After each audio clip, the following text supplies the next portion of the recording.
Hi guys, welcome to How to Solutions YouTube channel. In today's video, I am going to show you how you can find contacts on Instagram.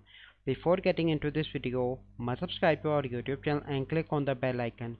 So the first step you need to do is to open Instagram and click on your profile picture in the right bottom corner, and then you need to click on three bars in the top right and click on settings, and here you need to click on account, and then you need to click on content synchronizing.